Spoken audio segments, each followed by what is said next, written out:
ప్రియరక్షకుడైన యేసుక్రీస్తు నామములో అందరికీ వందనాలు. అనుదినము వాక్యధ్యానం అనేటువంటి ఈ కార్యక్రమం దేవుడు నిజంగా నాకైతే మరుగైనటువంటి ధననిధిని అనుగ్రహించినంత సంతోషం కలుగుతుంది.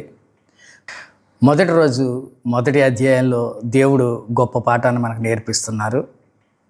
ఈ సృష్టి నిరాకారం కానీ, శూన్యం కానీ, చీకటి కానీ ఉన్న పరిస్థితుల్లో దానికి ఒక రూపాన్ని దేవుడు అనుగ్రహించినట్లుగా వాక్యంలో మనం ధ్యానించుకున్నాం. అంటే ఈ మానవ జాతికి కావచ్చు, ఈ సృష్టికి కావచ్చు, దేవుడు ఒక మెసేజ్ పంపిస్తున్నారు. సర్వశరీరులకి నీ దేవుణ్ణి నాకు అసాధ్యమైనది ఏదైనా ఉన్నదా అని చెప్పినట్లుగా ఈ సృష్టిలో ఎవరు ఏ పరిస్థితుల్లో ఉన్నా, మీ జీవితాలు ఎంత అధ్వాన పరిస్థితుల్లో ఉన్నా, అంధకార స్థితిలో ఉన్నా, గమ్యం ఎరగనటువంటి పరిస్థితుల్లో ఉన్న మీ జీవితాలకి దారి చూపించగలిగిన దేవుణ్ణి నేను, నాకు అసాధ్యమైనది ఏదీ లేదు అన్నట్లుగా ఏమీ లేనటువంటి ఈ సృష్టిలో అన్నిటినీ కలిగించి ఈ మొదటి అధ్యాయం ద్వారా ఆయన గొప్పతనాన్ని దేవుడు మనకు తెలియజేస్తున్నారు. ఇక ఈరోజు రెండో అధ్యాయం గురించి మనం ధ్యానిస్తే 6 దినాలు దేవుడు సృష్టిని అంతా చేసిన క్రమంలో 7వ రోజు ఆయన విశ్రమించినట్లుగా వాక్యం చెప్తుంది. ఆ 7వ దినాన్ని దేవుడు ఆశీర్వదించి పరిశుద్ధపరిచినట్లుగా 2వ అధ్యాయంలో మనకు కనపడుతుంది. అంటే 7వ రోజు అనేది మన జీవితంలో చాలా ప్రాముఖ్యమైంది. అది విశ్రాంతి దినము. కనుకనే ఆదివారం మనం విశ్రాంతి దినంగా ఆయన సన్నిధిలో మనం గడపాలి. దీన్నే మోషేకి దేవుడు ఇచ్చినటువంటి ఆజ్ఞల్లో 6 దినాలు పనిచేసి 7వ రోజు విశ్రాంతి దినంగా మీరు ఆచరించాలి అనేటువంటి విషయాన్ని కూడా దేవుడు ఆ దినాల్లో తెలియజేసినట్లుగా మనకు తెలుసు. ఈ 7వ రోజు ఎప్పుడైతే విశ్వాసులైన మనం విశ్రాంతి దినంగా పాటించి దేవుని సన్నిధిలో గడుపుతామో అప్పుడు తప్పనిసరిగా ఆశీర్వాదాలు మనం చూస్తాం. అంతేగాని 6 దినాలు కష్టపడి 7వ రోజు కూడా కష్టపడితే మనకు లాభం వస్తుంది అనేటువంటి అత్యాశతో కనుక మన జీవితాలు వెళ్ళబూస్తే ఆరోగ్యాలు సరి ఉండవు, సంతోషం మన జీవితంలో ఉండదు. మన కష్టార్జితం అంతా కూడా చిల్లు సంచిలో వేసినట్లు నెలంతా కష్టపడ్డది కూడా ఎట్టిపోతుందో మనకు అర్థం కానటువంటి పరిస్థితులు ఏర్పడతాయి. కాబట్టి దేవుడు నేర్పించినటువంటి క్రమం చాలా ప్రాముఖ్యమైనది. అందులో చాలా ఉన్నతమైనటువంటి ఆలోచన దేవుడు కలిగి మనకు తెలియజేశారనేటువంటి సత్యం మనం తెలుసుకోవాలి. ఈ 2వ అధ్యాయంలో మరొకసారి ఆ ప్రస్తావన తీసుకొస్తున్నాడు. నరుణ్ణి నేల మట్టితో తయారు చేసినట్లుగా నరుని నాసికారంధ్రంలో జీవవాయుని వద్దుగా జీవాత్మ పొందిన అనేటువంటి విషయం దేవుడు ఇక్కడ మన బయలుపరుస్తున్నారు. దేవుడు సృజించినటువంటి నరుడు పని చేయాలి, అలాగే పోషించబడాలి అనేటువంటి ఉన్నతమైనటువంటి ప్రణాళికతో దేవుడు తూర్పు దేశాన్న ఏదోను తోట ఏర్పాటు చేసి ఆ తోటలో నరుణ్ణి పెట్టినట్లుగా వాక్యం చెప్తుంది.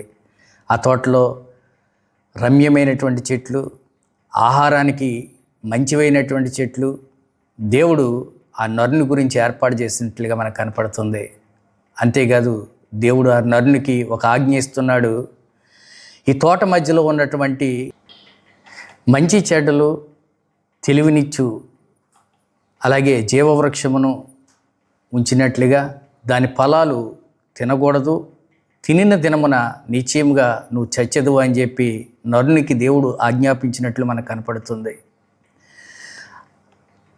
దాన్ని తినడం వల్ల దేవుడు చెప్పినట్లుగా నరుడు చనిపోలేదు. కానీ దేవుని ఉద్దేశం ఏమిటంటే దేవుని మాట చెప్పున చేయకపోతే దేవుని దృష్టిలో మనిషి చనిపోయినట్లు అనేటువంటి విషయం మనం గ్రహించుకోవాలి.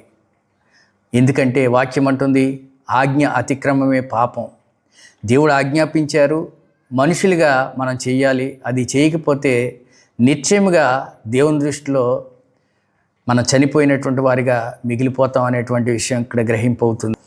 ఏదోను తోటలో చెట్లకి నీరు అవసరం కనుక ఏదోను నుంచి దేవుడు ఒక నదిని ప్రవహింపజేసినట్లుగా ఆ నది ఆ తోటను తడుపుతూ 4 పాయలుగా చీలి 4 నదులుగా ప్రవహించినట్లుగా కూడా వాక్యం చెప్తుంది.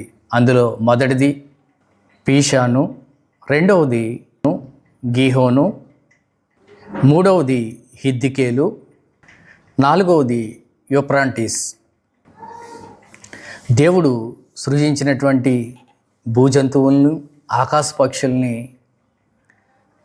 నరుడైన ఆదాము దగ్గరికి తీసుకొచ్చి, ఆదాము వాటికి ఏ పేరైతే పెడతారో ఆ పేరు కలుగునుగాక అని చెప్పెను.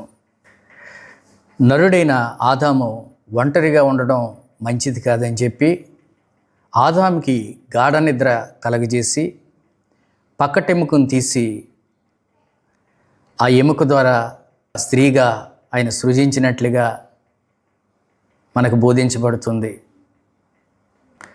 నేటి దినాల్లో ఈ సాంకేతిక ప్రపంచంలో మనం చూస్తూ ఉంటాం.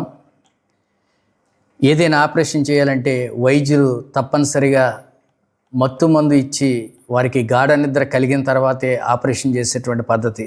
దీన్ని వైద్యులకి పరమ వైద్యుడైనటువంటి మన దేవుడు ప్రారంభంలోనే ఈ మొదటి ఆపరేషన్ చేసి సక్సెస్ అయినట్లుగా మనకు కనపడుతుంది. ఆదాము పక్కటెముకను తీసి స్త్రీగా నిర్మించి నారి అని తనకి పేరు పెట్టినట్లుగా మనకు తెలుస్తుంది. కనుకనే పురుషులు తన తండ్రిని తల్లిని విడిచి తన భార్యని హత్తుకుంటారు అనేటువంటి విషయం మనకు తెలియజేయబడుతుంది. అంటే తన ఎముకలో ఎముకైనటువంటి తన భార్య విషయంలో పురుషుడికి ఒక ప్రత్యేకమైనటువంటి ప్రేమ ఉంటుంది. అంతవరకు తల్లిదండ్రుల సంరక్షణలో పెంచబడినటువంటి ఆ కుమారుడు తన తల్లిదండ్రుల ప్రేమను బట్టి తన తల్లిదండ్రులే లోకం అనుకుని, తన తల్లిదండ్రులు లేకపోతే ఈ జీవితం ఏమవుతుందో అనేటువంటి ఆలోచనతో ఆ మనిషి గడుపుతూ ఉంటాడు. కానీ ఎప్పుడైతే దేవుడు తన ఎముకల్లో ఎముకైనటువంటి స్త్రీని తన కొరకు సిద్ధపరిచినటువంటి స్త్రీతో వివాహం జరిగించినప్పుడు తన ప్రేమ అంతా కూడా తన భార్య వైపు మళ్ళుకుంటుంది అనేటువంటి విషయం మనకు తెలుస్తుంది. కానీ ఈ లోకంలో చూస్తే చాలామంది అనుకుంటారు, తల్లిదండ్రులు వివాహానికి ముందు నా కుమారుడు చాలా చక్కగా ఉండేవాడు, తన భార్య వచ్చిన తర్వాత తను మార్చేసింది.